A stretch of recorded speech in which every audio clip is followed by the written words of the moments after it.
Nouvelle édition sur l'ORTB. Bonsoir à tous, voici les titres de ce 20h. Dans l'actualité ce soir, démarrage de l'examen du baccalauréat. Demain lundi 19 juin au Bénin, 77 563 candidats vont à l'assaut du premier diplôme universitaire. Les dispositions sont prises et tout est fin prêt pour un bon déroulement de cet examen à suivre les différents acteurs impliqués. Le programme de gestion du littoral ouest africain Ouaka est presque à sa phase d'achèvement. Ouaka est une solution contre les vagues en furie du côté de Grand Popo et Ulakoji. Le ministre José Tonato est allé au constat, vous le verrez. Depuis 5e journée des éliminatoires de la Coupe d'Afrique des Nations Côte d'Ivoire 2023, les Guépards du Bénin ont arraché le nul face aux Lions de la Teranga du Sénégal. À suivre notamment les temps forts de cette confrontation ainsi que les propos des deux entraîneurs. Voilà pour le sommet. Bienvenue si vous nous rejoignez. Au Bénin, le baccalauréat session de juin 2023 démarre demain lundi pour s'assurer des dispositions prises pour un bon déroulement de cet examen. Une délégation gouvernementale s'est rendue à la direction de l'Office du bac. Le point de la visite avec Patrick Diossou et Mathieu Soken. Et voilà l'environnement. Waouh, c'est du boulot, hein. Ah, c'est le bac office. Elle est en or. Cette remarque d'Éléonore Yaïla Descamps, ministre de l'Enseignement supérieur, qui résume ainsi ici la visite jusqu'à l'étage supérieur de l'Office du baccalauréat. Si le back-office est l'ensemble des activités de soutien, d'appui et de contrôle des opérations d'une institution du secteur financier, l'Office du bac tient l'ensemble des activités qui soutiennent, appuient et contrôlent l'opération qu'est le baccalauréat devant les ministres de l'enseignement, les enseignants et les enseignés impliqués dans cet examen. Madame et Monsieur les ministres, je voudrais au nom de tous mes collègues de l'Office du baccalauréat vous remercier. Cela me rassure de ce que les choses se passent bien comme à l'accoutumée. Monsieur le directeur de l'Office du bac, je voudrais vous exprimer à vous et à toute votre équipe toute ma fierté et mon satisfaction. Et nous avons effectivement la mission d'organiser le bac. C'est pour cela que j'ai fait un certain nombre de déplacements avant de venir avec mon collègue. 77 416 candidats ils étaient pour le bac 2022. 77 565 ils sont prêts pour chevaucher en 2023 le premier parchemin universitaire, tel de Victorieux Cavalier, bachelier. Eh bien, pour sa part, le directeur de l'Office du baccalauréat se dit prêt à assumer sa responsabilité quant à la bonne organisation du baccalauréat session de juin 2023. On le suit au micro de Patrick Diossou et Mathieu Soken. Cette année, ils seront 77 563 candidats à affronter les épreuves écrites du baccalauréat. Ils composeront dans 136 centres de composition.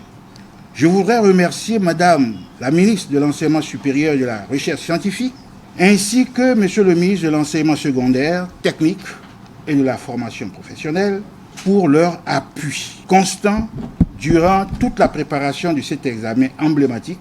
Leur orientation nous permet d'atteindre plus de performances. Le modèle béninois d'organisation du baccalauréat est apprécié et exporté dans le cadre de l'harmonisation du baccalauréat au sein de l'UMOA. Nous sommes prêts pour une réussite parfaite de l'examen. Nous avons fait des séances de travail avec les chefs, centres, superviseurs de l'examen et nous leur avons donné les consignes pour la phase écrite. Ils sont pour la plupart des professeurs ayant une grande expérience et reconnus pour leur rigueur, qu'ils soient du primaire, du secondaire comme du supérieur. Grâce à l'appui de l'armée, tout le matériel est arrivé déjà à bon port et en sécurité. À la suite des compositions écrites, les corrections démarreront à partir du lundi 3 juillet 2023 et seront suivies de la première délibération le mercredi 12 juillet 2023. Nous disons, comme formateur, comme père, comme oncle, bonne chance à tous nos candidats. Un peu plus de 117 000 candidats composent demain, lundi, les épreuves du baccalauréat. Vous le savez, session de juin 2023. En cette veille, le ministre des Enseignements secondaires, techniques et de la formation professionnelle les rassure, tout est prévu pour leur garantir des meilleures conditions. On le suit. Nous avons fait les vérifications au niveau des établissements qui sont retenus comme centres de formation. Nous avons vérifié au niveau des directeurs départementaux. Je voudrais rassurer tous les candidats et tous les parents d'élèves que le bac aura bel et bien lieu lundi prochain dans les meilleures conditions possibles. Nous travaillons en synergie et avec les ressources humaines que nous avons. C'est des ressources humaines qui sont très expérimentées, qui sont très motivées et qui sont là pour exécuter les tâches selon les orientations du gouvernement. Les programmes d'études ont été exécutés à 100%, aussi bien dans le public que dans le privé. Alors nous avons de bonnes raisons d'espérer qu'à l'issue donc de cette évaluation du baccalauréat, nous aurons de bons résultats. En tout cas, les élèves, les candidats ont été bien formés, les programmes se sont bien déroulés avec l'œil vigilant de nos structures d'inspection. Au niveau des 77 543 candidats, nous pouvons espérer que les résultats seront bons. De son côté, la ministre de l'Enseignement supérieur et de la Recherche scientifique rassure, elle aussi, les parents et les candidats. À ces derniers, elle rappelle d'apprêter leurs pièces d'identité et convocation et d'être ponctuels à leur centre de composition suivant. Il me plaît de dire que tous les préparatifs sont bouclés. C'est ainsi que je m'en vais saluer tous les enseignants qui déjà ont préparé les apprenants. Je voudrais également saluer tous les superviseurs et les chefs centres, les surveillants, les secrétaires et tout le dispositif de sécurité de cet examen. Cette phase démarre bel et bien le lundi 19 juin 2023. Je voudrais donc ici remercier le chef de l'État pour avoir été toujours disponible et présent à nos côtés. Je remercie l'ensemble des forces de sécurité qui s'activent afin que les différents candidats et les parents de ces candidats soient rassurés de ce que l'examen se déroulera dans de très bonnes conditions. Et je voudrais compter sur l'ensemble des acteurs et les partenaires pour que, ensemble, nous allions, comme d'habitude, au grand succès de cet examen. Je vous remercie et je vous souhaite une bonne et sereine composition. Autre actualité ce soir, c'est un cycle infernal qui se referme à Grand Popo et la Kondji avec les travaux de protection de la côte transfrontalière Bénin-Togo. Durant des décennies, la mer a englouti des villages entiers, laissant bien souvent des populations riveraines dans le dénuement et le plus complet et une angoisse permanente. Mais tout cela relève désormais du passé donc, avec le projet Waka qui est presque à sa phase d'achèvement. Une solution durable est trouvée pour contenir les vagues. En furie, le ministre José Didier Tonato est allé au constat. Renaud Akapko, François Zissou et Marcela Rossi nous font le reportage. Sur un linéaire de 41 km, les ouvrages de protection se dressent en rempart contre les assauts de l'océan.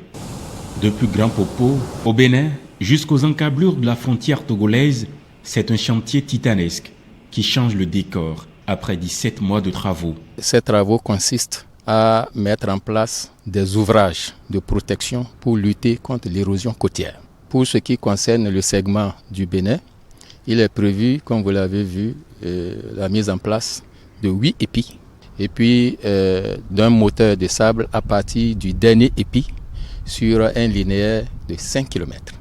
Et puis la végétalisation donc de tous ces comblements. Nous sommes aujourd'hui à 99% donc de réalisation. Comme on peut le voir, aujourd'hui, on a repoussé la mer. Après de lourds investissements, les pouvoirs publics semblent avoir trouvé la parade pour contrer l'érosion côtière. Le premier objectif, c'est la protection contre l'érosion marine. Éviter que l'avancée de la mer ne détruise nos habitats et nos établissements humains. Ça, c'est fait. Aujourd'hui, tout le monde est tranquille. L'angoisse qu'il y avait sur Ila-Kondji et Agoué, et puis dans une moindre mesure, Grand Popo, cette angoisse a disparu. Pour le gouvernement du président Patrice Talon, il ne s'agit pas seulement de gagner la bataille contre les assauts de la mer, il est aussi et surtout question de mettre en valeur le littoral pour le développement du tourisme balnéaire. Deuxième objectif, c'est le développement du tourisme balnéaire. Vous savez que toute la plage est en aménagement depuis Fidjouroussé, jusqu'à la marina de Huida en passant par Avlekete. Aujourd'hui, la route des pêches. Nous allons indiquer aux populations comment installer des activités économiques sur la plage. Les gens vont faire du sport, les gens vont venir se reposer, il y aura du loisir. L'enjeu est de taille pour les populations riveraines, car elles sont désormais moins exposées aux inondations et à l'assaut des vagues en furie. Tous nos remerciements au président Talon et à son gouvernement.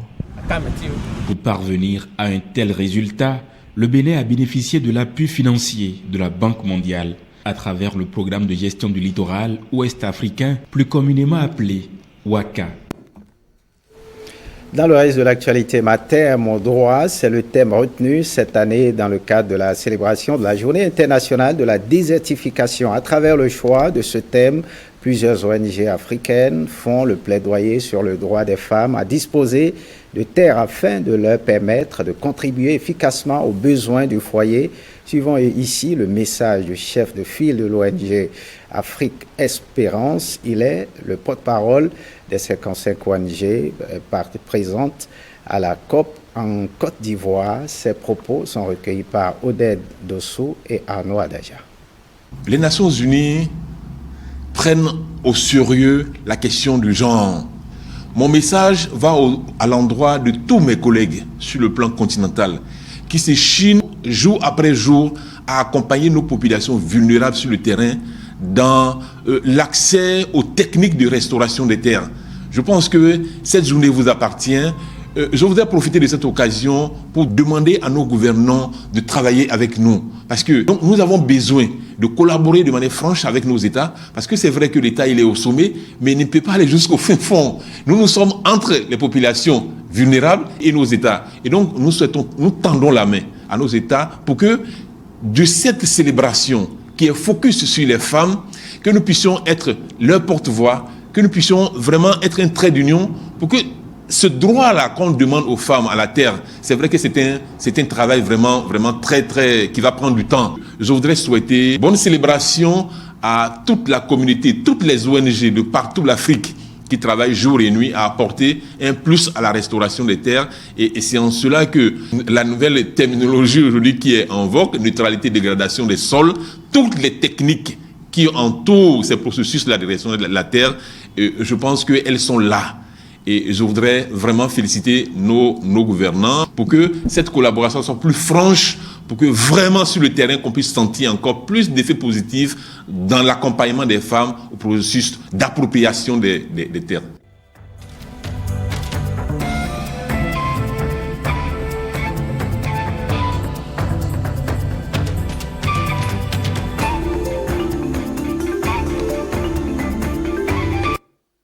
Sur les traces du PAG2, l'avenir de la formation professionnelle s'annonce reluisant au Bénin. Les paradigmes sont totalement modifiés. C'est ce qu'il faut retenir du documentaire réalisé par Lénaïka Kagwazaou. En attendant la diffusion aujourd'hui à 21h, Jérôme Humbo nous propose quelques extraits suivants. Ceux-là vont constituer un vivier d'enseignants au point. Un vivier d'enseignants qui permettront donc de pouvoir donner les nouvelles techniques d'exploitation des fermes agricoles. On décide de former des cadres en production de la volaille, par exemple, en production de palmiers à huile, en production de l'anacade, etc., etc. Ça, c'est pour la première fois. Et lorsque la formation commence comme ça, je pense qu'in fine, nous aurons des cadres très spécialisés et très pointus pour résoudre les problèmes donc, du développement de l'agriculture. Les lycées techniques, d'abord, sont installés et sont en lien avec les 7 pôles de développement agricole. Ce qui veut dire que la formation qui se fait aujourd'hui ne sera plus faite, les formations seront liées aux métiers qui sont en lien avec les chaînes de valeur des 7 pôles de développement agricole.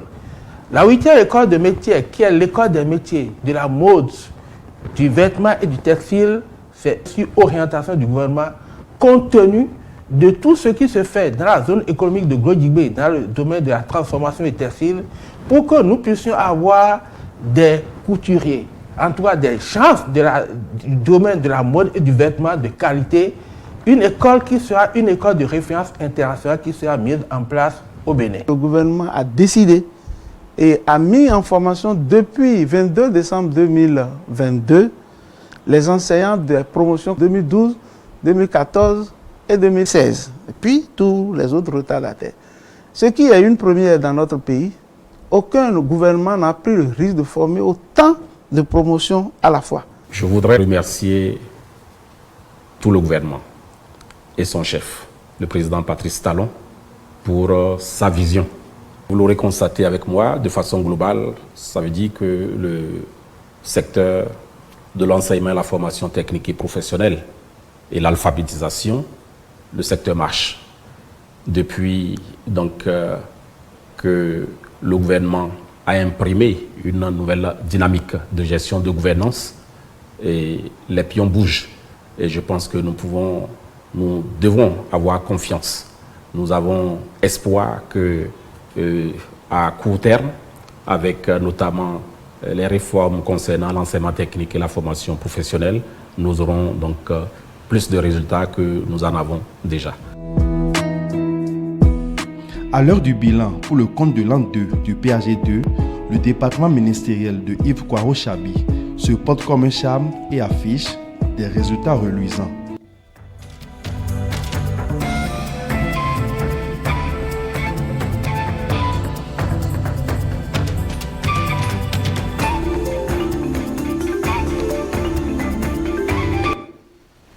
Passons à présent au dossier de ce dimanche qui est collé à l'actualité du match. Bénin-Sénégal, c'est dans le cadre des éliminatoires de la Coupe d'Afrique des Nations Côte d'Ivoire 2023, score final, 1 but partout. Mais ce que l'on retient, c'est l'engouement du public pour cette rencontre. Retour sur l'ambiance autour de ce match, avec notamment l'optimisme sur la qualification du Bénin pour la CAN 2023. Le sujet est signé Blaise Adampo. Tout a commencé 24 heures plus tôt pour finir en beauté avec un missile. Une frappe lourde de Rachid Moumini pour l'égalisation béninoise dans ce match. Vendredi 16 juin, veille de match, Aliou Cissé et ses joueurs arrivent à Cotonou. Dans l'après-midi, Guépard et Lions de la Teranga font la traditionnelle séance de reconnaissance de terrain. L'attraction, c'est la star sénégalaise, Sadio Mané. En conférence de presse, les propos des sélectionneurs sont bien huilés sur ce qu'ils préparent. On va essayer de ne pas se laisser exploser et de tenir tête à cette grande équipe sénégalaise. Même si nous tournons notre effectif, ça ne veut pas dire qu'on n'aura pas une équipe compétitive demain. On aura une équipe compétitive. Samedi 17 juin, jour de match. Le stade général Mathieu Kérékou grouille de monde, surtout avec la gratuité de l'accès pour le public. Si certains se font une place sur présentation de leur ticket, pour d'autres, il faudrait patienter longtemps pour voir ce duel entre le champion d'Afrique et leur équipe. Tous les ingrédients sont réunis pour cette messe du football entre Béninois et Sénégalais dans la cathédrale de Koronou. L'équipe de production est là. Le 12e Guindé est là pour le Sénégal. Les Sénégalais sont ici là. Il y a les autres qui ont quitté Ghana, il y a les autres qui ont quitté Côte d'Ivoire, il y a les autres qui ont quitté Togo, il y a les autres qui ont quitté Passela, Nati Tengu, Parakou. Tous les Sénégalais sont ici mobilisés pour regarder le match Sénégal avec Bénin. Aujourd'hui encore, on est trouvé avec Sénégal. Sénégal qui est qualifié. Ici, Côte d'Ivoire, c'est pas loin. On prie encore, Bénin, il va qualifier. Ils partent avec nous. Allez, le Sénégal! Le match, quel sera le score selon vous? Je crois qu'on sera à 3-1. Hein? Je vous donne un but, s'il vous plaît. Un but, 3-1. Et le Conseil national de supporters est présent pour les Guépards.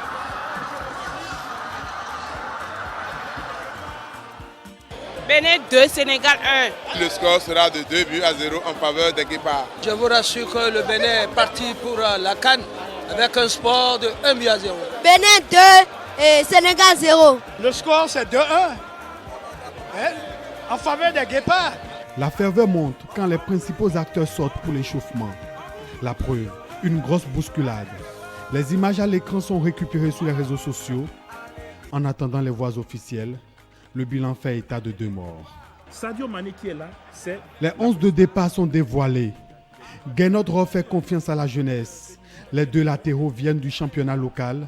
Rachid Moumini est face à Sadio Mané et Sankamao à Ismaïla Sarr. Le coup d'envoi du match est donné à 20h00 malgré cet incident. Les protégés de Guénot jouent bloc bas en 4-2-3-1. Ceux d'Aliou Cissé poussent pour un but qui arrive à la 43e minute dans un cafouillage. 10 minutes pour souffler et passer les consignes pour les sélectionneurs. J'ai dit que le match n'était pas fini, c'est loin d'être terminé. Sur le terrain, la réaction béninoise est visible. Les Guépards sont plus ambitieux même si à certains moments, le public ne comprend pas le choix sur le terrain. Jamais, ils n'ont perdu espoir. L'espoir qui renaît à la 78e minute grâce à une inspiration de Rachid Moumini. C'est pas fini l'entrée. La joie est à son comble au stade général Mathieu Kérékou.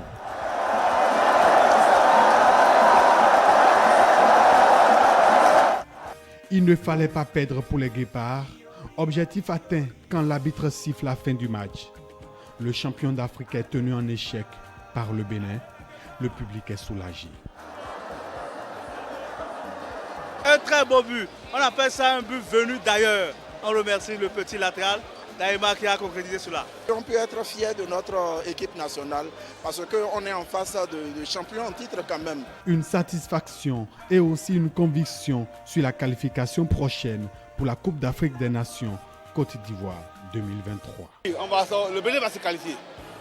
On croit pour la qualification. Il faut vite préparer Mamoudou parce que là, ça serait tellement difficile. Et si la qualification se jouait là-bas, bien vrai, impossible, n'est pas béninois. La qualification est possible. Vous savez, le match de Maputo sera déterminant et l'entraîneur l'avait déjà dit. Un point pris grâce à une merveilleuse frappe et au premier but en sélection de Rachid Moumini. Ce but, on en reparlera toujours. La qualification, les Guépards vont l'arracher en septembre prochain face au Mozambique lors de la 6e journée des éliminatoires. Avant la 6e journée, un précieux point de gagné par le Bénin, mais le plus important sera joué contre le Mozambique. Suivons les propos des 2 sélectionneurs. Ils ont organisé un point de presse après le match. Suivez. Ça, c'est un but, il ne va pas le marquer tous les jours. Mais il était magnifique. On leur a demandé de tirer au but parce que plusieurs fois, il y avait des occasions où on aurait pu tirer, on ne l'a pas fait. Et peut-être qu'il a un peu eu ça dans l'oreille pour tenter cette magnifique frappe. Mais ce point nous permet vraiment, sur le plan moral, de prendre confiance, d'encourager nos jeunes joueurs. On a eu face à nous le champion d'Afrique qui n'a pas perdu un seul match dans les qualifications, dans les éliminatoires. Et c'est le seul match où ils perdent des points, c'est aujourd'hui, mais j'espère qu'ils vont gagner leur dernier match parce qu'on a aussi besoin qu'ils jouent le jeu jusqu'au bout, mais je sais qu'ils vont le faire.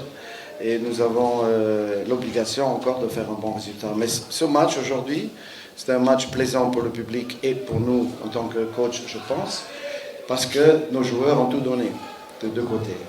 Et que le dur travail depuis 10 jours, nous sommes allés dans le sable parce qu'on ne pouvait pas utiliser tout le jour ce terrain, on voulait le mélanger avec la pluie et tout. On est allé dans le sable, on se fait critiquer, on a dit ils vont sur la plage, etc. Alors que travailler dans le sable, je ne sais pas si vous l'avez déjà fait, certains qui jouent au football, c'est de la musculation. Et on l'a fait mardi et ça a été très bien fait. Et les joueurs ont répondu présent ce soir. Et voilà, mais tout est encore à faire dans ce dernier match contre le Mozambique. Féliciter l'équipe du Bénin, les encourager pour qu'ils aillent se qualifier. Et nous, on aurait aimé faire 6 points, encore 6 matchs, 6 victoires. Ça ne sera pas le cas cette année. Donc il nous faudra faire du 5 sur 6. Donc aller préparer ce match à Kigali et essayer de remporter les points. Mais vraiment satisfait du contenu de mon équipe aujourd'hui. Oui, j'ai trouvé quand même une très belle équipe du Sénégal qui a très bien entamé la rencontre en première période et en début de deuxième période aussi. Donc dans l'ensemble, je crois que ce fut un très très bon match. De notre part, le contenu a été quand même assez intéressant par rapport à ce que nous avons fait toute la semaine aux entraînements. J'ai vu beaucoup de choses intéressantes. Passons à présent à ce communiqué de presse du procureur de la République le samedi 17 juin 2023 à l'occasion du match opposant l'équipe nationale du Bénin à celle du Sénégal dans le cadre des éliminatoires de la Coupe d'Afrique des Nations 2023 est survenu un incident qui a occasionné 2 décès. Les premiers éléments recueillis révèlent que certains supporters qui accédaient au gradin par le portail S1 ont eu un malaise avec perte durable de connaissances. Les causes restent à explorer. Les équipes des sapeurs-pompiers, du SAMU, de la police républicaine et de la Croix-Rouge ont procédé au dégagement des victimes. Certains supporters auraient passé par-dessus les gradins sans attendre l'aide des secouristes. Il a été enregistré dans ces conditions le décès d'une personne. Une autre personne est décédée dans les suites de son évacuation à l'hôpital. J'ai instruit la police d'ouvrir une enquête pour élucider les circonstances précises des faits et situer les responsabilités aux fins de droit. En attendant les résultats des investigations, je présente au nom du ministère public nos vives condoléances aux familles éplorées et je souhaite un prompt rétablissement aux victimes actuellement sous traitement médical. Le communiqué est signé Jules Arroga, il est le procureur de la République. Et ce deuxième communiqué qui émane de la Fédération béninoise de football, le président de la Fédération béninoise de football et son comité exécutif ont appris avec beaucoup de tristesse le décès de supporters au cours du match Bénin-Sénégal.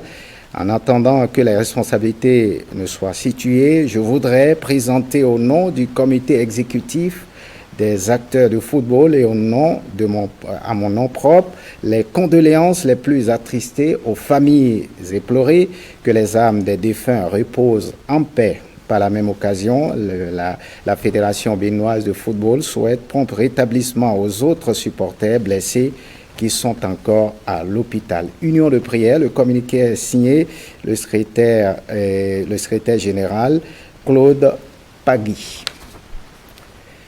Et bien sûr, parlant de cet incident, une délégation de la Fédération béninoise de football était justement cet après-midi au chevet des blessés suite au match de ce samedi. Suivons le message de la porte-parole de la délégation au micro de Blaise Adampo.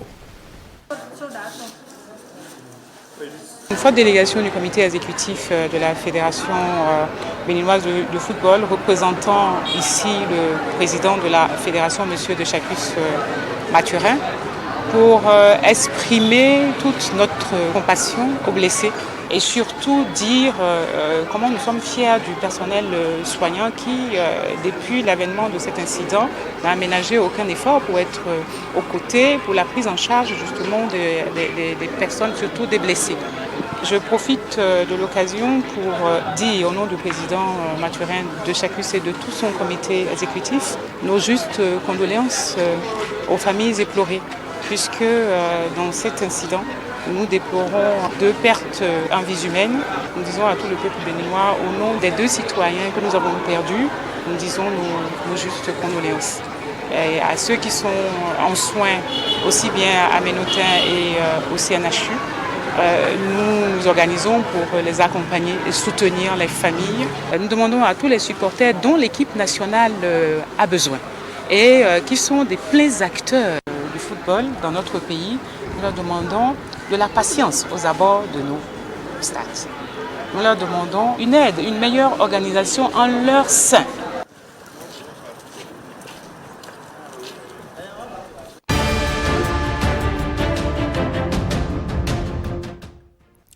L'actualité internationale nous amène notamment au Mali où les habitants votent lors du référendum constitutionnel. Suivez la compilation.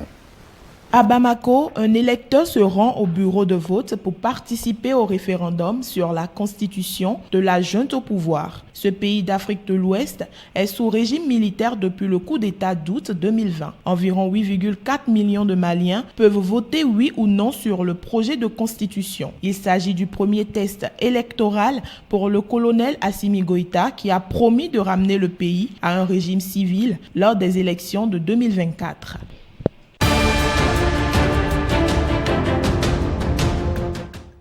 Le président russe Vladimir Poutine rencontre en tête-à-tête son homologue sud-africain Cyril Ramaphosa à Pétersbourg à la suite des pourparlers avec la délégation africaine en faveur de la paix entre Kiev et Moscou à laquelle Cyril Ramaphosa a participé. Il a déclaré à Vladimir Poutine que cette guerre doit être réglée et elle doit être réglée par des négociations et par des moyens diplomatiques.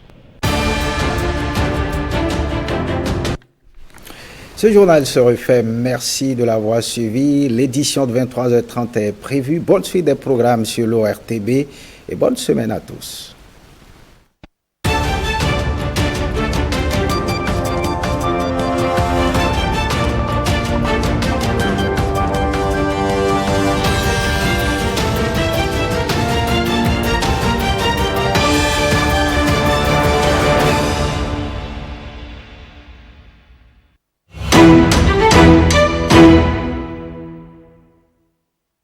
« 85 jeunes passionnés sortent de l'écurie de formation Instinct Vidéo Leader pour aller à la conquête du marché de l'audiovisuel, prêts à voler de leurs propres ailes après un apprentissage qui fait la part belle à la pratique. » Le plus grand mérite qu'on pourrait espérer ou attendre de vous, c'est la performance dont vous ferez preuve sur le terrain. Donnez-vous à ce que vous faites. En vous donnant à ce que vous faites, les autres vous regardent, on vous observe. On viendra frapper à votre porte pour vous solliciter. Dans la dizaine de filières ouvertes, chacun de ces jeunes a fait son option et se présente aujourd'hui en véritable professionnel. La présentation de la réalisation d'un projet audiovisuel à la fin de la formation est une tradition à Instinct Vidéo Leader. Le papier ne signifie pas grand-chose. La mention que vous avez obtenue ne signifie rien. C'est la manière dont vous allez faire des recherches de façon perpétuelle.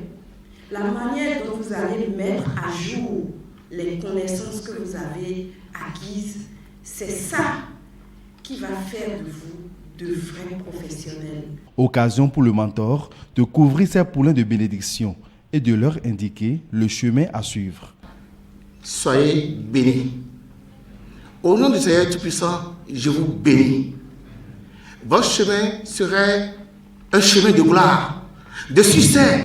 J'ai travaillé avec des gens formidables au Bénin.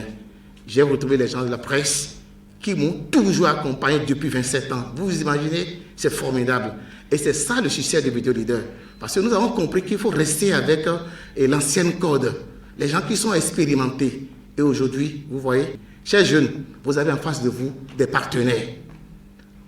Tous ceux que moi je considère comme partenaires sont déjà vos partenaires. Il n'y a aucune porte que vous allez vouloir taper et hésiter. Tapez ces portes-là et vous allez voir, vous n'avez même pas besoin de taper. Il suffit d'arriver à la porte, on vous ouvre en même temps. Chers parents, avec ces jeunes que vous avez confiés, c'est une mission réussie et je tiens sincèrement à vous remercier. Et le choix intelligent, c'est ce que le président Talon a dit. Excusez-moi, ce n'est pas de la politique. Si 10 jeunes formés, que 7 soient formés au métier. Moi, je l'appelle déjà Axiom Talon. Pourquoi Axiom Talon?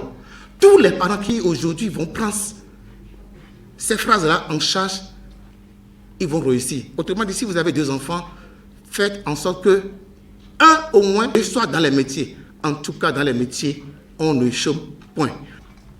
Nous sommes aujourd'hui fiers de ce parchemin que nous recevons en ce jour mémorable. Nous ne pouvons que dire merci. Nous promettons de tenir compte de vos conseils et recommandations dans l'accomplissement de nos tâches professionnelles en son temps et de porter haut le flambeau de Instinct Video Leader. Désormais, de nouvelles offres de formation sont aussi disponibles à Instinct Video Leader qui fait de l'innovation son empreinte. Nous ne sommes plus seulement dans l'audiovisuel, non. Aujourd'hui, nous sommes dans le digital et ce que j'appelle le Digital e-Business Media Management, composé de 5 blocs de compétences que tout le monde peut obtenir ici. La passation des marchés publics, comment gagner les appels d'offres, ça s'apprend désormais à Video Leader. Et pour finir, nous avons signé un partenariat avec Accra Technical University. Aujourd'hui, nous avons 5 boursiers déjà parmi les lauréats qui iront au Ghana apprendre l'anglais. Quand j'ai créé Video Leader Formation, il n'y avait pas de formation au Bénin, formation technique au Bénin. Et aujourd'hui, je suis ravi. J'ai vu des jeunes qui me dépassent et ils viennent tous de Video Leader. Instinct Video Leader a vu le jour le 16 novembre 1996. Avec 58 distinctions à son actif, cet institut de formation reste fidèle à son engagement, celui d'aider les jeunes à se former, de faciliter leur insertion professionnelle ou de les accompagner dans la création d'entreprises.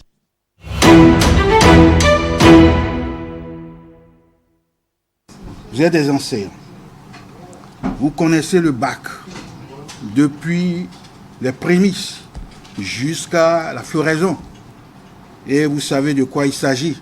Je voudrais, au nom de tous mes collègues de l'Office du baccalauréat, vous remercier pour l'attention que vous avez tout porté à l'organisation du baccalauréat et en plusieurs occasions.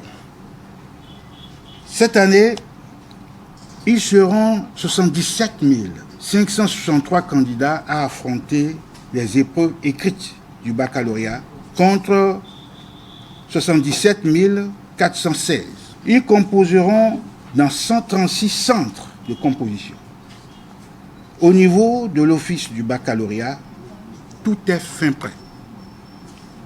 Je voudrais remercier Madame la ministre de l'Enseignement supérieur et de la Recherche scientifique, ainsi que Monsieur le ministre de l'Enseignement secondaire, technique et de la formation professionnelle pour leur appui constant durant toute la préparation de cet examen emblématique. Leur orientation nous permet d'atteindre plus de performances. C'est pour cela qu'au niveau de la sous-région, le modèle béninois, en toute humilité, permet d'atteindre plus de performances. Le modèle béninois d'organisation du baccalauréat est apprécié et exporté dans le cadre de l'harmonisation du baccalauréat au sein de l'UMOA. Nous sommes prêts pour une réussite parfaite de l'examen. Nous avons fait des séances de travail avec les chefs, centres, superviseurs de l'examen et nous leur avons donné les consignes pour la phase écrite. Ils sont pour la plupart des professeurs ayant une grande expérience et reconnus pour leur rigueur, qu'ils soient du primaire, parce qu'il y a aussi le primaire qui prend part, du secondaire comme du supérieur. Grâce à l'appui de l'armée et des forces de l'ordre, tout le matériel est arrivé déjà à bon port et en sécurité. À la suite des compositions écrites, les corrections démarreront à partir du lundi 3 juillet 2023 et seront suivies de la première délibération le mercredi 12 juillet 2023. Nous disons, comme formateur, comme père, comme oncle, bonne chance à tous nos candidats. Cela me rassure de ce que les choses se passent bien comme à l'accoutumée. J'ai bien suivi le point des préparatifs que vous venez de présenter et également toutes les fiches techniques que vous avez bien voulu nous faire parvenir. Nous avons fait les vérifications également au niveau des établissements qui sont retenus comme centres de formation. Nous avons également vérifié au niveau des directeurs départementaux qui sont vos relais également en matière d'organisation du baccalauréat. Je voudrais à la suite de ma collègue rassurer tous les candidats et tous les parents d'élèves que le bac aura bel et bien lieu lundi prochain dans les meilleures conditions possibles.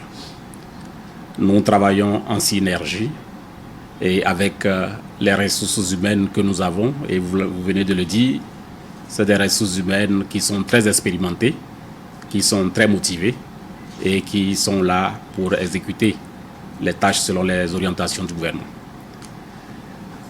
Je voudrais également vous dire que au niveau donc, des candidats que nous vous présentons,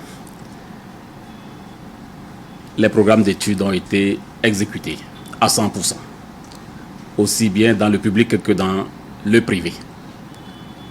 Alors nous avons de bonnes raisons d'espérer qu'à l'issue donc, de cette évaluation du baccalauréat, nous aurons de bons résultats. En tout cas, les élèves, les candidats ont été bien formés, les programmes se sont bien déroulés avec l'œil vigilant de nos structures d'inspection de qualité. Je veux nommer donc la DIPIC et tout le réseau d'encadrement et d'animation pédagogique. Donc nous pouvons espérer que les résultats seront bons. Monsieur le directeur de l'Office du bac, je voudrais vous exprimer à vous et à toute votre équipe toute ma fierté et mon satisfait, puisque je suis déjà venu un certain nombre de fois. Et nous avons effectivement la mission d'organiser le bac. Et pour organiser l'examen, on se lève très tôt. Et c'est parce qu'on sait se lever tôt et qu'on a l'accompagnement du gouvernement, l'accompagnement de son Excellence le Président Patrice Talon à la tête du gouvernement, que vous avez la tâche un peu plus aisée. Et c'est ce que vous avez mentionné, monsieur le directeur de l'Office de bac, que notre baccalauréat dépasse déjà les frontières de notre pays. Et nous avons reçu comme témoignage un certain nombre de délégations extérieures pour voir quels sont nos secrets en la matière. Je sais également que vous vous activez pour l'harmonisation de l'examen au sein de l'UEMOA. Et dans ce cadre, les différents comités sont déjà constitués et il ne reste qu'à lancer ce processus du baccalauréat pour consacrer le lancement officiel des travaux de ces comités. Il me plaît de dire que en matière d'organisation de l'examen, cela veut dire également que tous les acteurs ont été touchés et chacun a la bonne compréhension de sa mission. Chaque acteur est simplement en attente du lancement officiel pour se mettre au travail. C'est ainsi que je m'en vais saluer tous les enseignants qui déjà ont préparé les apprenants. Je voudrais également saluer tous les superviseurs et les chefs centres qui ont cette grande responsabilité de s'assurer de ce que les efforts qui ont été consentis pour la réussite de cet examen ne seront pas vains. Ils ont la bonne compréhension de leur mission et sont déjà presque déployés dans leur centre. Je les félicite parce qu'ils ne sont pas au début de leur mission. Ils ont la parfaite compréhension de la sensibilité de cet examen. Je voudrais compter véritablement sur eux, les superviseurs, les chefs centres, ainsi que les surveillants, les secrétaires et tout le dispositif de sécurité de cet examen pour que la première phase de cet examen, qui est l'écrit, se déroule très bien. Et je précise que cette phase démarre bel et bien le lundi 19 juin 2023. Je voudrais donc ici remercier le chef de l'État pour avoir été toujours disponible et présent à nos côtés. Je remercie l'ensemble des forces de sécurité qui s'activent compte tenu de la situation actuelle afin que les différents candidats et les parents de ces candidats soient rassurés de ce que l'examen se déroulera dans de très bonnes conditions. Nous en avons la main, nous en avons l'expérience et l'expertise et je voudrais compter sur l'ensemble des acteurs et les partenaires pour que ensemble nous allions comme d'habitude au grand succès de cet examen.